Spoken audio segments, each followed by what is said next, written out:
नई जिंदगी शुरू हो जाएगी, पर नई जिंदगी कैसी होगी, किसके साथ होगी?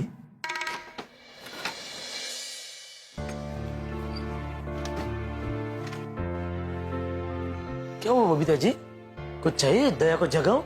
नहीं नहीं, बस नींद नहीं आ रही थी। बैठिए। बबीता जी, नींद तो मुझे भी नहीं आ रही है। काश आपका ये टेंशन पैसे जैसा होता तो मैं आपका ये टेंशन उधार ले लेता। नहीं, उधार क्यों, मैं आपसे आपका ये टेंशन खरीद ही लेता। मुझे आपकी बहुत चिंता हो रही है Babita ji. Thank you so much जेठा जी। काश अय्यर आपके जैसा होता, काश वो आपकी तरह मेरी फिक्र करता। फिक्र क्या, वो तो मुझे छोड़कर किसी और लड़के के साथ अफेयर कर रहा है, और एक आप है जो पराये होकर भी कितना अपनापन दिखा रहे। बबीता जी, एक बात पूछूं? हाँ पूछिए ना। आप अय्यर भाई से प्यार क्यों नहीं करते? ये कैसा सवाल पूछ रहे हो जेठा जी? अय्यर शादीशुदा होकर किसी और लड़के के साथ अफेयर कर रहा है, मैं ऐसे इंसान के साथ कैसे प्यार कर सकती हूँ? ओहो बबीता जी, अभी भी हकीकत बता नहीं रही है। बबीता जी, पता नहीं क्यों, लेकिन मुझे अभी भी ऐसा लग रहा है कि आपको अय्यर भाई के लिए कुछ गलतफहमी हो रही है। गलतफहमी? रिमझिम मॉल में मैंने अपनी आंखों से उसको उस दूसरी लड़की के साथ फ्लर्ट करते हुए देखा है। क्या करूं? बबीता जी को हकीकत बता दूं? बता ही देता हूँ। बबीता जी, कई बार ऐसा होता है कि हम जो सोचते हैं वैसा असल में होता नहीं है। जेठा जी प्लीज, मुझे अब इस बारे में कोई बात नहीं करनी है। मैं अय्यर के साथ अब एक पल नहीं रह सकती। उसे जो करना है वो करे, मुझे जो करना है मैं करूंगी। ओहो, मतलब बबीता जी सच में अय्यर भाई से आजादी चाहते हैं? अच्छा हुआ ना मैंने सब सच बता नहीं दिया, वरना छूटा छड़ा दे के बबीता जी को आजाद करने का अय्यर भाई का पूरा प्लान बिगड़ जाता। वैसे अय्यर भाई से अलग हो के आपने क्या करने का सोचा है? पता नहीं, मैंने कुछ सोचा नहीं है, पर मैं कोलकाता नहीं जाऊंगी। मैं यही मुंबई में रहना चाहती हूँ, पर उस घर में नहीं। वहां रहूंगी तो पुरानी यादें मुझे सताएगी। फिर बबीता जी, मतलब मुंबई में बिना घर के अकेले कहाँ रहेंगे आप? अगर आपको कोई प्रॉब्लम ना हो तो यहाँ आपके घर, मतलब जब तक कोई दूसरी अरेंजमेंट ना हो, क्या मैं यहाँ पे आपके घर में रह सकती हूँ? जेठा जी, क्या आप मेरी इतनी हेल्प करेंगे? कैसी बात कर रहे हैं बबीता जी, ये भी कोई पूछने की बात है? अरे एक बार बादल बरसने का मना कर दे, बिजली कड़कने का मना कर दे, लेकिन मैं आपकी मदद करने के लिए कभी मना नहीं कर सकता। ये आप ही का घर है, आप जितना चाहो उतना रह सकते हैं। थैंक यू सो मच जेठा जी, पर मैं यहाँ पे बोझ बनकर नहीं रहूंगी। मैं मॉडलिंग करूंगी, एक्टिंग करूंगी, कुछ भी करके अपना करियर बनाऊंगी। अच्छा, अब समझा। बबीता जी अपना कैरियर बनाने के लिए आजादी चाहती है। लेकिन बबीता जी, मैंने सुना है कि ये एक्टिंग की लाइन में काम मिलना आसान नहीं है, बहुत मुश्किल है। जेठा जी, आपका साथ रहा तो मैं किसी भी सिचुएशन से लड़ सकती हूँ। ये कैसी बात कर रहे हैं बबीता जी? मेरा साथ तो हमेशा आपके साथ रहेगा। मैं आपके लिए अपना पूरा जोर लगा दूंगा। जहाँ जहाँ मेरी पहचान है वहाँ वहाँ मैं आपकी बात करूंगा।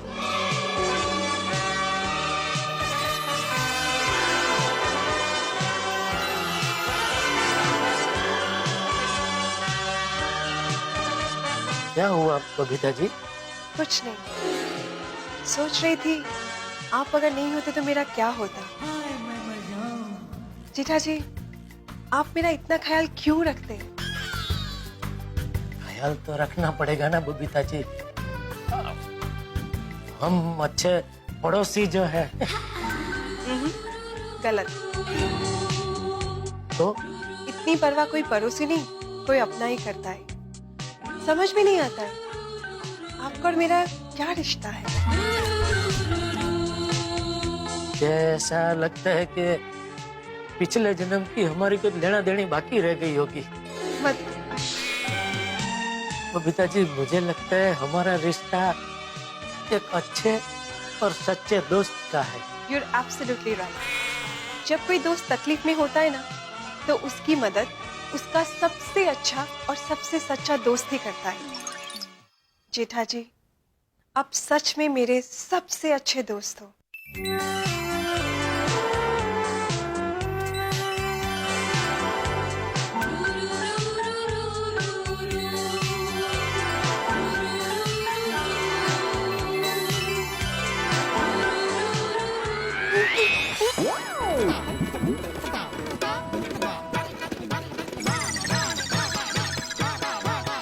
ओ, ये सब तो सपना था।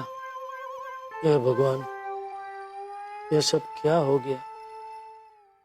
कल का सवेरा बबीता जी और अय्यर भाई के जीवन में नई रोशनी लेकर आए ऐसा करना।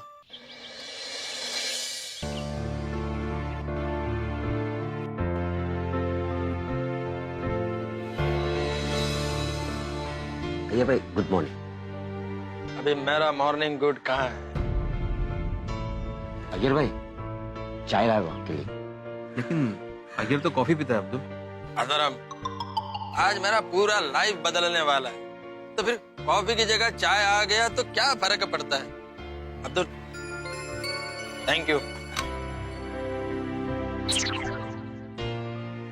चाय बहुत अच्छा है। Thank you. और हाँ, ये मेरा मोबाइल का बैटरी लो हो गया है, इसको प्लीज चार्ज कर देना। हाँ।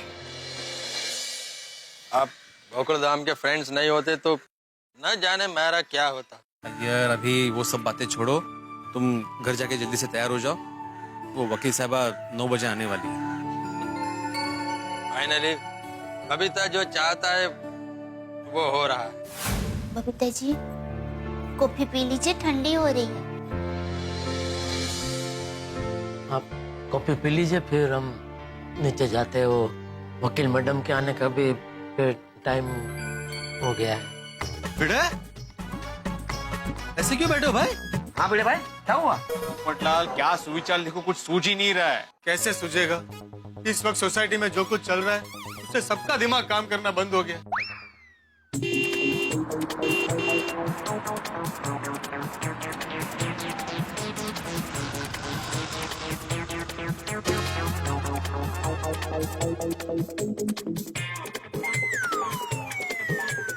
लगता है वकील साहब आ गई।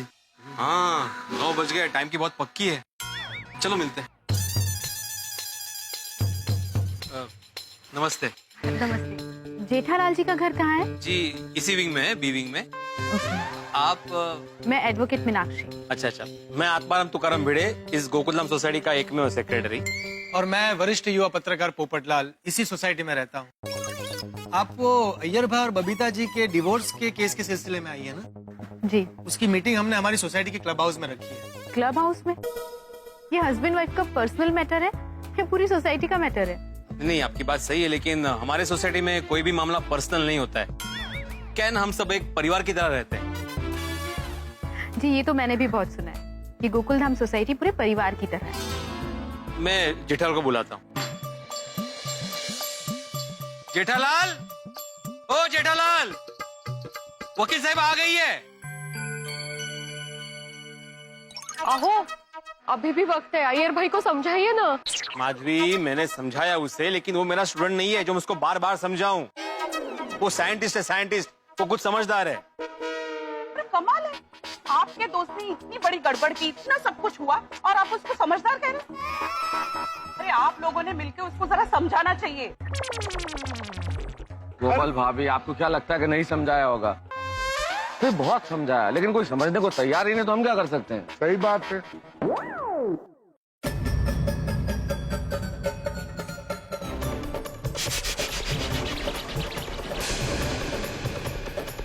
Good morning everybody. लीजिए, आ गए अपने अय्यर भाई। और इन्हें देख के मुझे बिल्कुल नहीं लगता कि इन्हें कोई फर्क पड़ता है। हाँ।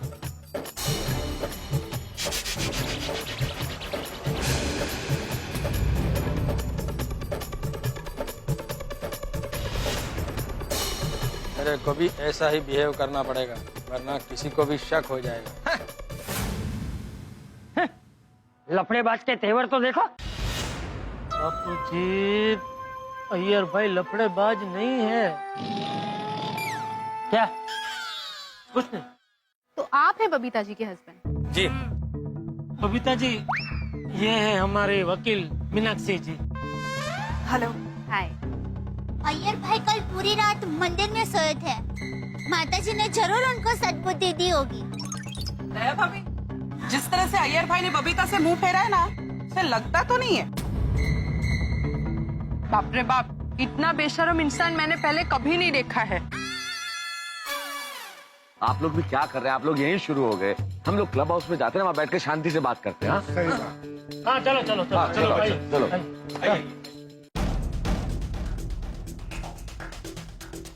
जैसा कि हम सब जानते हैं कि हम सब यहाँ पे अय्यर और बबीता जी के डिवोर्स के सिलसिले में इकट्ठा हुए हैं, और उसी सिलसिले में वकील साहबा भी यहाँ पे आई हुई है। तो मैं वकील साहबा से कहूंगा कि वो शुरू करे कार्रवाई। देख अय्यर, सुधर जा, अभी भी वक्त है। बबीता बेटी से माफी मांग ले। मैं बबीता बेटी को समझा दूंगा, वो तुझे माफ कर देगी। देखिए चाचा जी, वकील साहिबा आ गई है, आप प्लीज उनको उनका काम करने दीजिए। मीनाक्षी जी, अय्यर को नोटिस दे दीजिए। ये नोटिस आप पढ़ लीजिए, आपको 15 दिन में इसका जवाब देना है। ये डिवोर्स का ही नोटिस है ना? जी। हाँ, तो मेरे को सब टर्म्स एंड कंडीशन मंजूर है। एक बार फिर से सोच लीजिए। मैंने बहुत लोगों को देखा है जो इस तरह अलग होते हैं, वो कभी सेटल नहीं हो पाते। देखिए, ये मेरा प्रॉब्लम है, आप डिवोर्स केस फाइल कीजिए।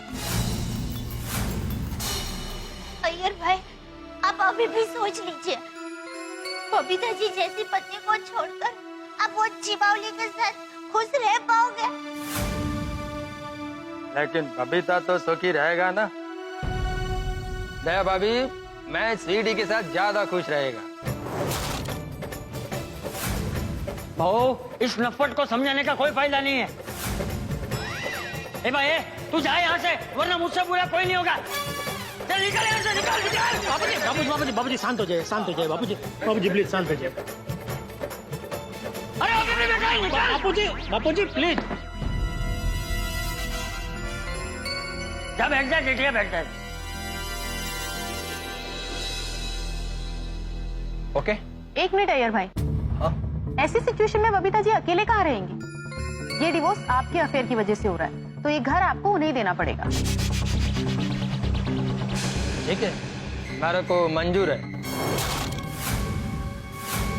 ठीक है, तो आप इन पेपर्स पे साइन कर दीजिए।